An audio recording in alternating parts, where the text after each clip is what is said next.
In the annals of history, there are tales of fierce battles, political intrigue, and rivalries between nations that have shaped the world we live in today. One such story revolves around the Iberian Peninsula, where the neighboring kingdoms of Spain and Portugal contested for dominance.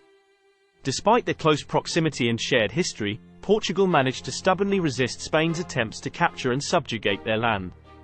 But why? The answer lies in a combination of factors, including geography, politics, and the resilience of the Portuguese people. Portugal, situated on the westernmost edge of Europe, boasts a geographical advantage that played a crucial role in thwarting Spain's ambitions. Bordered by the Atlantic Ocean to the west and sharing a border with Spain to the east, Portugal found itself in a favorable position to defend itself.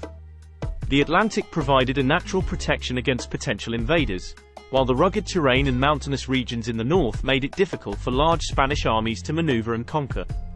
Furthermore, the Portuguese had a long history of independent rule, dating back to the 12th century. They were fiercely proud of their own distinct culture, language, and identity, which set them apart from their Spanish neighbors.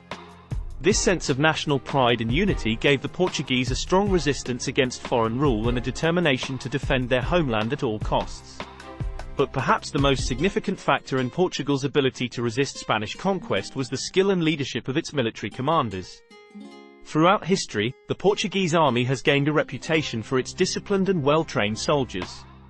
They were skilled in guerrilla warfare tactics, which allowed them to inflict heavy losses on larger Spanish forces through hit-and-run ambushes and surprise attacks. These tactics proved to be highly effective in wearing down the Spanish invaders, who were unaccustomed to the unconventional warfare employed by the Portuguese. One notable example of Portuguese military prowess was the famous Battle of Aljubarrota in 1385. At the time, Portugal was faced with the threat of annexation by Spain's larger and more powerful neighbor, Castile. Under the leadership of King João I and his able general, Nuno Álvares Pereira, the Portuguese forces achieved a resounding victory against the Spanish army.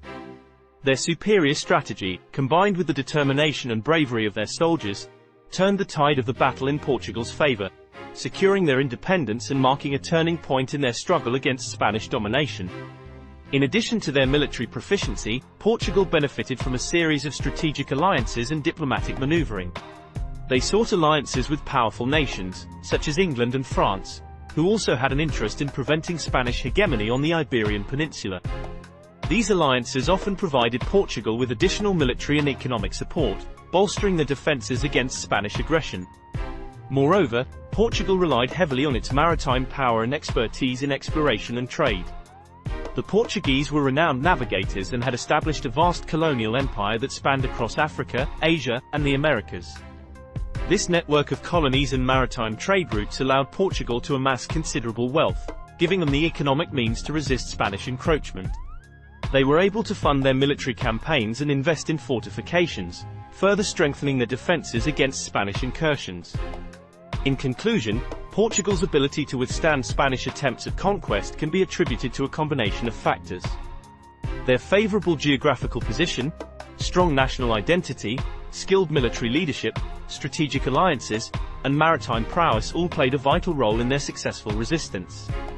The Portuguese demonstrated resilience, resourcefulness, and a deep-seated determination to preserve their independence and protect their homeland. Their resistance not only ensured Portugal's survival as a distinct nation but also had significant implications for the balance of power in Europe.